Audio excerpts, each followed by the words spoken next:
जय हिंद दोस्तों, नवीन क्लासेस में आप लोग का स्वागत है। कैसे हैं आप लोग? आई होप आप लोग अच्छे होंगे। आज जो है कुछ चीजें महत्वपूर्ण सीखते हैं, देख लीजिए क्या होता है। पहला पॉइंट है ड्यू टू। ठीक है, ड्यू टू का मतलब क्या होता है उसके विषय में देखते हैं क्या होता है। ठीक है, ड्यू टू का मतलब होता है की वजह से। ठीक है, ड्यू टू का मतलब होता है की वजह से। ठीक है, ड्यू टू की वजह से। ठीक है, जैसे वह बारिश की वजह से नहीं आया। ठीक है, जैसे वह बारिश की वजह से नहीं आया, कहने का सेंस ये है वह बारिश की वजह से नहीं आया। ड्यू टू का मतलब वह की वजह, मतलब किसी के कारण। ठीक है, किसी के कारण वो नहीं आया तो वहां पर जो है ड्यू टू का प्रयोग किया जाएगा। बट अगर उसमें जो है नाउन हो, ठीक है, अगर वो नाउन हो तब अगर किसी के कारण जो है जिसकी वजह से वो नहीं आ रहा है, अगर वो नाउन है तो वहां पर जो है ड्यू टू का प्रयोग किया जाएगा। ठीक है, देख लीजिए वह बारिश की वजह से नहीं आया। ठीक है, बारिश क्या है? नाउन है, एक तरह से जिसको हम देख सकते हैं वो नाउन है। ठीक है, इसलिए वह बारिश की वजह से नहीं आया। किसके कारण नहीं आया? मतलब जो नाउन है उसके कारण नहीं आया। इस कंडीशन में जो है ड्यू टू का प्रयोग किया जाएगा। ठीक है, देख लीजिए जैसे वह बारिश की वजह से नहीं आया, he did not come due to rain. ठीक है, वो क्या हुआ? बारिश के कारण नहीं आया। ठीक है, अगला कॉन्सेप्ट देखते हैं, देख लीजिए बिकॉज ऑफ। इसका भी मतलब जो है की वजह से होता है। ठीक है, दोनों का सेंस अलग है।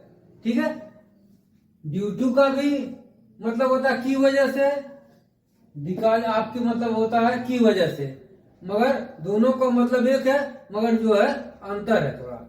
क्या अंतर है भाई? देखते हैं। वह कम सोने की वजह से थका हुआ है। वह कम सोने की वजह से थका हुआ है। ठीक है, इसमें जो है नाउन के कारण तो थका नहीं है, उसमें नाउन है कम सोने की वजह से थका हुआ है। ठीक है, तो क्या हुआ? He is feeling tired because of sleeping less. ठीक है, वो जो है कम सोने की वजह से थका हुआ है। यहां तक कॉन्सेप्ट क्लियर हुआ। अगला कॉन्सेप्ट देखते हैं, आल्सो। आल्सो का मतलब जो है भी होता है। ठीक है, आल्सो का मतलब क्या होता है? भी होता है। ठीक है, जैसे मैं सेब खाऊंगा। ठीक है, I also will eat the Apple. ठीक है, इसका मतलब जो है मैं सेब खाऊंगा।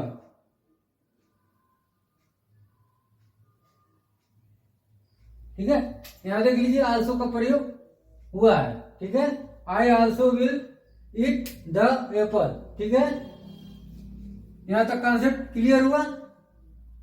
अगला कॉन्सेप्ट है टू। TOO टू, उसका मतलब भी होता है। ठीक है, मगर टू का प्रयोग कब करते हैं? जैसे मैं सेब भी खाऊंगा।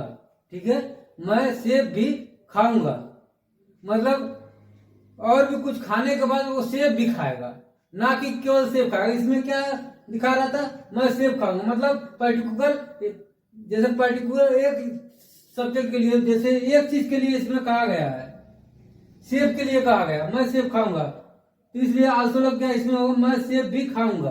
ठीक है, देख लीजिए मैं सेब भी खाऊंगा, मतलब इसमें सेब भी खाऊंगा, मतलब और भी चीजें खाने के बाद जो सेब भी खाएंगे। ठीक है, वहां जो है I will eat the apple to.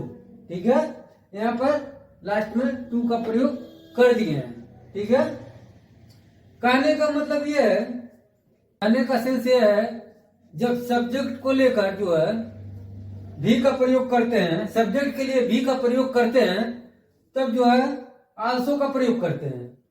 अगर ऑब्जेक्ट के लिए भी का प्रयोग करते हैं तो वहां क्या है? टू का प्रयोग होता है। TOO का प्रयोग करते हैं। इतना कॉन्सेप्ट क्लियर हो गया।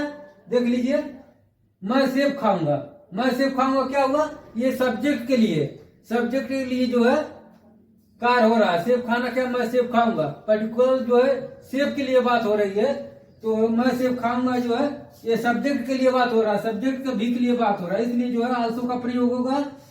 यहाँ मैं सेब भी खाऊंगा, यहाँ जो है सेब भी खाऊंगा, ये सब्जेक्ट के लिए ना ऑब्जेक्ट की बात हो रहा है, इसलिए जो है टू का प्रयोग किया जाएगा। यहाँ पर देखिए ऑब्जेक्ट का बात हो रहा है ना, इसलिए टू का प्रयोग किया गया है। I will eat the apple too. ठीक है, यहाँ तक कॉन्सेप्ट क्लियर हो गया। देख लीजिए, नोट कर लीजिए, फटाफट नोट कर लीजिए आप लोग।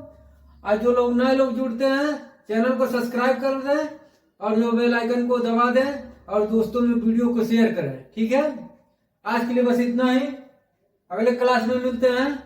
जय हिंद, जय भारत।